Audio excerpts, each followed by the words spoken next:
ladies and gentlemen, to the She Knows Pro Football podcast. Once again, I'm Alice, aka the NFL Girl. And once again, I got my good friend Dominick here with me today. Dominick, how you doing? Yeah, I'm not doing too bad. The Eagles look great. The Phillies are possibly on the verge of winning the World Series, and the Saints got a shutout last week, so I'm doing pretty good. All your teams are doing great, and surprisingly, the Broncos pulled out a win in London last week, which I wasn't expecting. And my Vols are number one right now in the CFP rankings. First set that came out as of yesterday. So I'm doing fabulous, at least when it comes to football. Well, you guys, it is week 9. We are halfway through the season. I'm so excited. It is just rolling along. The teams we expected to be good actually are good. And the teams we figured would struggle actually are struggling. Not a surprise. I'm so excited to get started. I expect some good matchups this week. Let's start off with our Thursday night matchup. However, we got the 7-0 Philadelphia Eagles headed to Houston to face the 1-5-1 Texans. Dominick, who you got? Yeah, not much to really talk about here. The Eagles had an easy time with the Pittsburgh Steelers last week. They were sitting their starters by 10 minutes into the fourth quarter, so they're going to be rested in this game, even though it is a short week. They're going to come here. Nico Collins is going to be out for this game for Houston. They put Brandon Cooks on the questionable list, so he may not play either. Either way, this is going to be a massive win by the Philadelphia Eagles. The only thing they're going to know is whether this game is going to be over or if this World Series game is going to be over first. It could be the World Series, to be honest with you. Goodness gracious, the Texans. Brandon Cooks is, let's say, salty because he was expecting to be traded before the deadline and was not. So I think part of the questionable isn't necessarily just injury. It's also he's still a little upset that he's still with the Houston organization. And I cannot blame him because it's a terrible organization. Eagles, meanwhile, flying high, looking good, looking solid. They got that whole Philly energy going right now with the Phillies being in the World Series and them being 7-0 right now, going against these trash-ass Texans who made no positive moves before the deadline. Got to give this game to the Eagles. Moving on to Sunday, we got the 4-3 Los Angeles Chargers headed to Atlanta to face the 4-4 Falcons. Dominick, who you got? Yeah, this is going to be a close game. Both Falcons are in first place in their division. Obviously, the Chargers are behind the Kansas City Chiefs in their division, but they are coming off a bye week here, so they're going to be rested going across country here. The hardest pick for this game is because the Chargers' rush defense is 31st in the league. Atlanta runs the ball more than any team in the league. The Chargers have given up 5.7 yards per rush so far this year. I think they're going to do the same thing here in this game, so they're going to be able to keep this a low-scoring game and keep it close. But just because of Justin Herbert being there, Keenan Allen finally will be back. Austin Eckler will be there. I do think that the Chargers are going to be able to pull it out. Listen, I like what I'm seeing out of Marcus Mariota there in Atlanta. I told you guys when Cordell Patterson went down, I wasn't expecting a lot out of them. And yet somehow they continue to keep the wheels moving. Chargers, meanwhile, Chargers are fighting to stay competitive and stay not too far behind the Chiefs because the Chiefs are just playing solid right now. I'm expecting this to be a low-scoring but fun, exciting game. Both of these teams are playing for something important. I like having Keenan Allen back, though, healthy, and I love Justin Herbert. And if Austin Eckler can get off the ground and get some yardage, it'll be even better. Going to be low-scoring, but at the end of the day, I got to get this one to the Chargers. Next up, we got the 5-3 Miami Dolphins headed to Chicago to face the 3-5 Bears. Dominick, who you got? Yeah, Miami was down 21-0 against Detroit last week, came back, ended up winning the game 31-27. I don't think Chicago can score 21 points against Miami, let alone get them down by 21 points. They've already given up on the season pretty much. They traded Robert Quinn. They traded Roquan Smith to the Ravens yesterday at the trade deadline. I just think that the defense is too undermanned to go against this Miami Dolphins offense. With Tyreek Hill, who already has 4 games this year of 160 or more receiving yards. The record is 6, so he could get that in the next couple of games if he needed to. I think he might even be able to get one here. Tua is playing great this year, especially with Waddle and with Tyreek Hill there. They did trade Chase Edmonds, but he was really just a third down back for them. They brought in Jeff Wilson, who really knows that system, Mike McDaniel, since he was with him there, with Raheem Mostert there. Both of them now are in Miami. So I really like what Miami's going to do in this game. I think they're going to be able to throttle Chicago, so I'm going to take the Dolphins to win.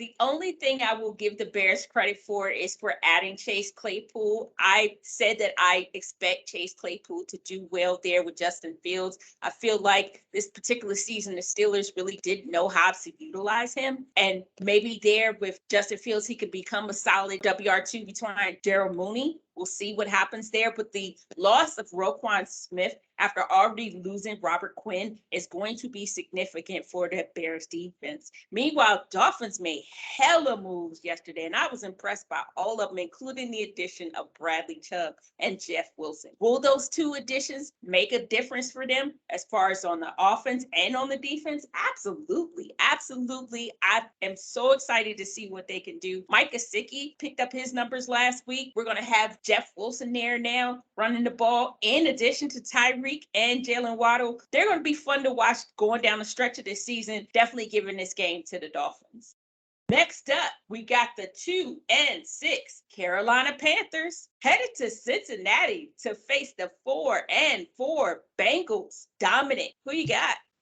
Yeah, the Bengals look terrible on Monday night, but for some reason, like we always say, there's teams that just have trouble against other teams, no matter how good or bad they are. The Bengals are 0-9 against the Browns in their last 9 games against them. They're coming into this game. They're not going to have Jamar Chase again. He's going to be out until at least through the bye week, but probably 3 or 4 weeks longer than that. But they only had 5 days to get ready for that game, not knowing that Jamar Chase was going to be there. Now they have another week to get prepared. I think they're going to have T. Higgins as well as Tyler Boyd rolling here. Panthers are playing very, very good without Matt Rule as their head coach. They could have won the game last week. They did score 34 points, but they missed an extra point at the end of the game. It was a 48-yard extra point, but it was still an extra point. And then they missed a field goal in overtime. Otherwise, they would have won this game. I do think this game's going to be close, but I also think it's going to be high scoring. And I do think that the Bengals are going to be able to pull this one out at home.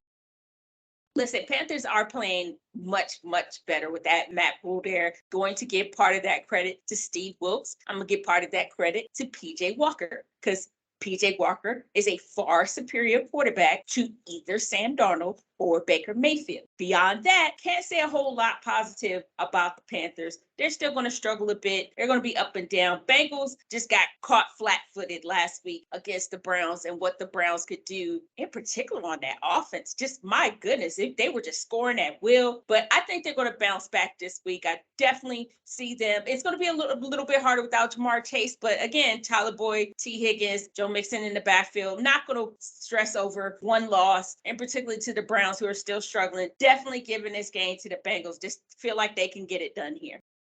Next up, we got the 3-5 Green Bay Packers headed to Detroit to face the 1-6 Lions. Dominick, who you got?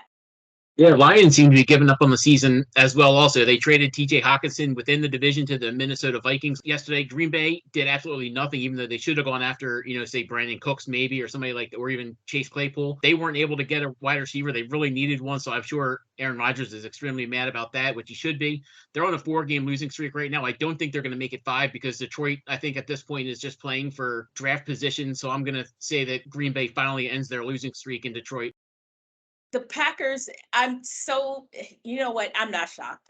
The fact that they didn't go after a true WR1, knowing that's the most glaring and obvious thing that is missing there for them, is so ridiculous. But it's so much Green Bay. However, they're going against the Lions. I don't know why they gave up T.J. Hockenson. I don't understand any of the moves they made or lack of moves that they made. They are this is one of my favorite teams because they're a try-hard team, but they just cannot get over the hump. And I know that Aaron Rodgers is trying to get this team back in the win column. I think this will be an easy win for them, giving this one to the Packers.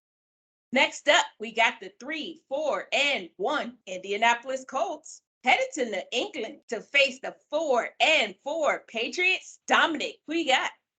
Yeah, this is going to be an ugly game. We don't know what team's going to win this one, obviously, but the Colts looked terrible last week with Sam Ehlinger, a quarterback. It was his first start ever, so we have to give him a little bit there. Hopefully he's better in this game, but we know how good Bill Belichick is against first and second year quarterbacks. He could dominate this, especially with Ehlinger, who is not he can run the ball, but he's not a great runner of the ball, so he's not going to get too much out there. Jonathan Taylor missed practice today. He's questionable for this week with his ankle injury again.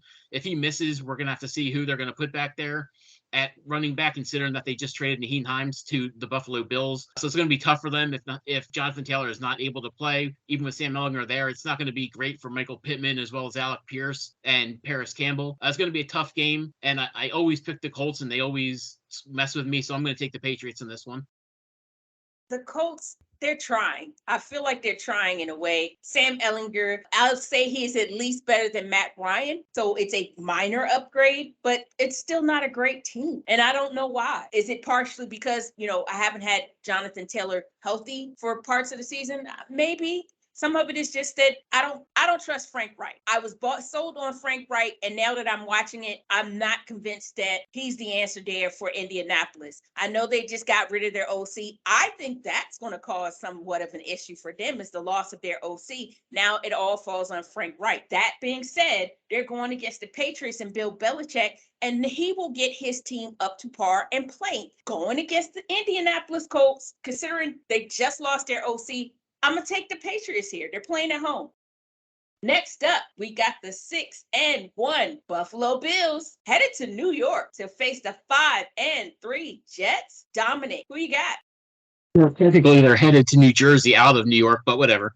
But yeah, no, Buffalo is the better team here. They're probably the best team in the NFL right now, even though the Eagles have the best record. Josh Allen is going to crush in this game. We don't know what's going to happen with the Jets. I don't think they're very good. Their record is definitely not as good as their 5-3 mark. They lost to the Patriots last week. Zach Wilson, I'd say he regressed, but he never really progressed to anything. So he's staying where he's at. He's staying status quo, which is not good. They're not probably going to have Corey Davis in this game. Elijah Moore is upset as well, so he's going to be iffy for this game also. I don't like the struggles they're going through right now. Buffalo is just dominant right now, and I think they're going to go in there and beat the Jets. Buffalo is just dominant on both sides of the ball. Let's just be realistic here. I love the Bills right now. I love what this offense can do. The matchup that Josh Allen, again, I know I gush on him every single week, but this relationship that he has with Stephon Diggs and Gabe Davis is something fantabulous to watch every single week. Meanwhile, talking about the Jets' biggest strength is their defense. Always impressed by what they've been able to do this year. I now have to put Sauce Gardner into the Defensive Rookie of the Year conversation. I didn't have him at the beginning of the season, but he's doing far superior to the person that I chose before the season started. So on defense, they're fine, and that's what has kept them in games. But their offense really, last week in particular, got exposed. Zach Wilson is a mediocre quarterback at best. And if his defense can't keep up that play against the Bills and what that offensive power can do, they're going to be out of this by the first half. So, yeah, I'm definitely taking the Bills in this game. Don't expect it to be as close as people hope that it will be. Next up, we got the 6-1 Minnesota Vikings headed to Washington to face the 4-4 Commanders. Dominick, who you got? Yeah, the best news surrounding this game, obviously, is the fact that the Snyders have hired Bank of America to look into selling the team, which would be great for everybody except for the other teams in the division. But it is something that needs to happen. But as for the game, Minnesota is the much better team here. They could be the second best team in the NFC, right behind the Eagles, and they probably are right now. Especially like you said, they're 6-1. Kirk Cousins is actually playing very good right now. They have Justin Jefferson, Adam Thielen is doing great. Yes, same with Dalvin Cook. Their defense is not great, but it is good enough for them to make the playoffs and to still win this division, especially with Green Bay looking as bad as they do. Minnesota doesn't play as well outside on grass as they do in domes, but I don't think it's going to matter against this Washington team. I know Chase Young is back at practice, but he's not going to be back on the field yet. So with that defense still struggling, with them giving up William Jackson III in a trade, so now they're going to be down one cornerback as well. I just don't see this team holding down Minnesota, and I think Minnesota is going to win. I just am so excited to see the Vikings. Again, another one of these teams whose high-powered offense masks some of the struggles that they have on their defense, but they're such a good high-powered offense. That's the thing you got to say for them. Kirk Cousins really is looking good this season with Justin Jefferson and with Adam Thielen. And then they have a solid run game in Dalvin Cook in the backfield. Meanwhile, the Commanders, the defense has struggled. Not having Chase Young to start the season out has been terrible for them. And then their quarterback situation has been trash. Taylor Heinicke, I expect to play better than Carson Wentz was, but I don't know how many W's that's going to equal for them. Going against the Vikings, the way the Vikings are looking right now, I absolutely have to take the Vikings in this game, and I don't think it'll be close. Next up, we got the 2-5 Las Vegas Raiders headed to Jacksonville to play the 2-6 Jaguars. Dominick, who you got? Talk about a bad game. This one may be a really ugly game. Might be the lowest game of the scoring game of the week. But just because of the fact that I still like Derek Carr pretty well, Josh Jacobs is still playing very good. The 3 of the last 4 weeks, he had over 140 yards rushing, and they still have Devontae Adams there. I just think they're going to be able to do a lot more than the Jaguars are going to be able to do at home. I know Trevor Lawrence has looked good in some games, but he looked bad last week against Denver, and that was against Denver. I know it was in London, but that's basically Jacksonville's second home. I don't think they're going to look much better coming home this week, so I think they're going to fall to 2-7. I'm going to give this one to the Raiders. Listen, I've read at least 3 or 4 articles this week talking about what the hell is wrong with Trevor Lawrence. They should not have lost that game against the Broncos, considering how trash the Broncos have looked this season. And yet something is going on with Trevor Lawrence that's just not there. And I don't know what that is. I can't tell you what it is because, like I said, he has, let's not say great, but let's say he has decent receivers there. So that's not the excuse. I cannot put my finger on what exactly it is. Meanwhile, the Raiders, again, this is another try-hard team. Their record belies how much effort they're putting into certain games. They're just not getting it done. And it's kind of depressing to see. However, at the end of the day, they still have Derek Carr, who has the best, probably still the best receiver in the league, in Devontae Adams. I know it's not necessarily showing up on the field. Hopefully, they will have Darren Waller back healthy this week. We'll have Matt Collins there. They have a great running game with Josh Jacobs. Definitely got to take the Raiders in this game. I just don't feel like Jaguars have anything to match up with that. Next up, we got the 5-3 Seattle Seahawks headed to Arizona to face the 3-5 Cardinals. Dominick, who you got? Yeah, Nuke Hopkins has looked really good since he came back, but it's just not enough. James Conner missed last week. We don't know if he's going to be back again this week. So it's been down to Eno Benjamin in the backfield. Kyler Murray can't do it all himself. He really is. He's a good quarterback, but he's not able to do it all himself. Obviously they're not going to have Marquise Brown in this game either. The Seattle Seahawks, we thought that DK Metcalf was going to miss some weeks with his MCL injury. He actually came back and had a touchdown last week. Tyler Lockett also had a touchdown last week. Geno Smith is playing really good right now. The run offense with Ken Walker III is also playing outstanding right now. I think this could be the highest scoring game of the week, but I do think that Seattle, even though it is in Arizona, I think Seattle's going to be able to pull this one out. Cardinals were in desperate need of getting DeAndre Hopkins back, and it was great to have him back and see how well he's doing. But again, this is the Cardinals, and they are still struggling. And keep in mind, they're still only 3-5 right now. I'm hoping that they're able to turn something around. Like I said, I know having Nuke back made a big difference, but they need Hollywood there too on the other side as the WR2, because anyone knows, obviously, double covered DeAndre, and you kind of eliminate their best weapon. Meanwhile, the Seahawks, Geno Smith has a second life in Seattle that is amazing to see, but it helps that he has great receivers in Tyler Lockett and DK Metcalf. And Kenneth Walker III, I thank God I picked him up in fantasy, because goodness gracious, this kid has looked phenomenal coming out of the backfield. So I think that Seattle is going to be definitely the team that wins out this division just by how well they're playing. I love what they're doing. I'm excited for what they're doing right now. Kudos to Geno Smith for finding the second life there, taking the Seahawks in this game. Next up, we got the 3-4 Los Angeles Rams headed to Tampa to face the 3-5 Buccaneers. Dominick, who you got? Yeah, who would have thought that both of these teams would be under 500 this late in the season? Coming into the year, we thought that these could have been probably the 2 best teams in the NFC coming into this game, and they're not even close. They're not even leading their divisions at this point. Tom Brady has looked like a shell of himself, but this game is at home. He does still have Mike Evans there. Leonard Fournette has to really start doing something after only having 40 yards rushing last week. Chris Godwin needs to come back as well and do something. He's been a little slow. Obviously, he's got the knee injury, but he's been a little slow as well. They don't have a tight end there. We're going to have to see if they are able to get Rob Gronkowski back there. But as for the Rams, Cooper Kupp got injured on the last play of the game last week. He was stupid for him being in there. He's questionable to play this week. Don't know if he's going to. If he doesn't play, they're definitely not going to win. But even if he does play, I don't know if they're going to win this game. Just because it is in Tampa Bay and they are at home, I'm going to take Tampa Bay to win this game. I don't like either one of these teams right now at all.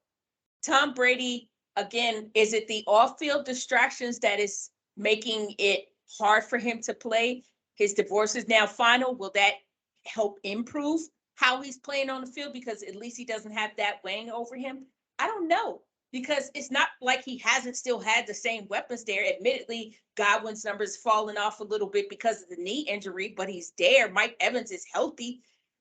Leonard Fournette is out there. He's just not producing. It's a failure all the way around. And then the defense isn't doing shit either. So that's why they're stuck where they are at 3-5.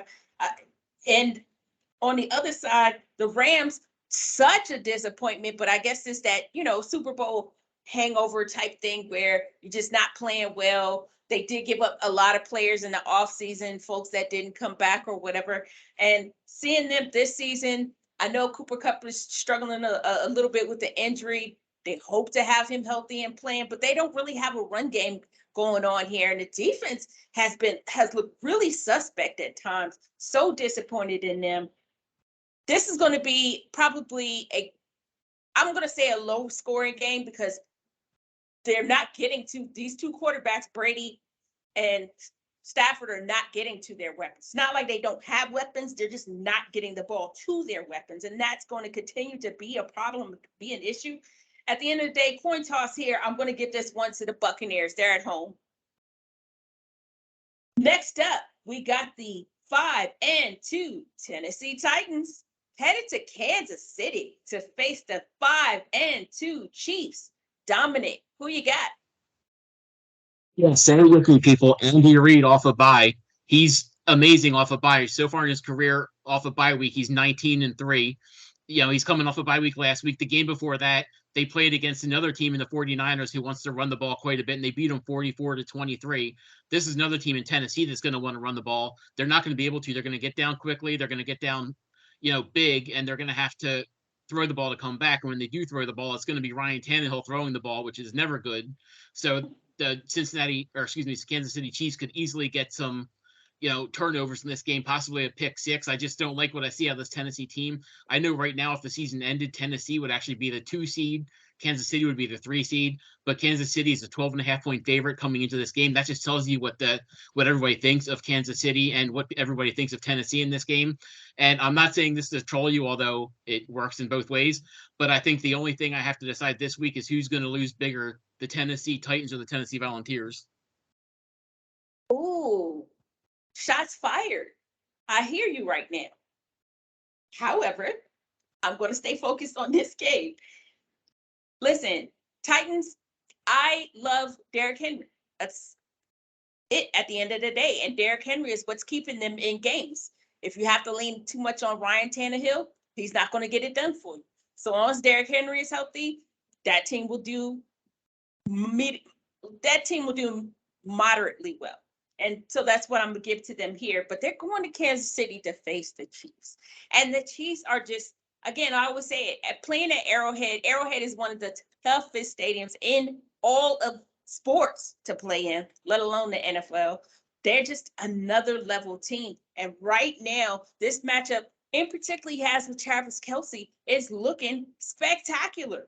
Great team, phenomenal to watch. It's going to be a fun game, I think. Probably somewhere in the 35-20 range, I would say. At the end of the day, got to get this game to the Chiefs. And last up, we got our Monday night matchup. We got the 5-3 Baltimore Ravens headed to New Orleans to face the 3-5 Saints. Dominick, who you got? These two teams are actually closer than their record. The Saints, talking about getting a second life, Andy Dalton has gotten a second life here in New Orleans. He played very good last week. He wasn't good the week before that against Arizona with the three interceptions, which led them to get blown out on Thursday night. But he played great in the shutout win last week against the Raiders. I think he's going to play good again this week. Alvin Kamara is playing good.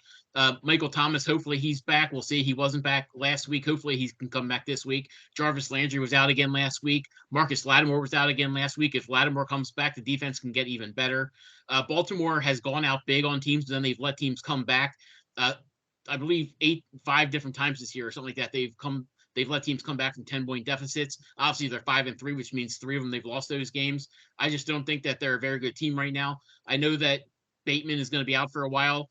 J.K. Dobbins is out, so they're going to rely on the run game of Lamar Jackson as well as Gus Edwards here. I just think that the Saints defense, even though it's not as great as it has been or as great as people think it could be this year. They are very good against the run. I think they're going to be able to shut down Baltimore just enough to get the victory. So I'm going to take New Orleans to win this one at home.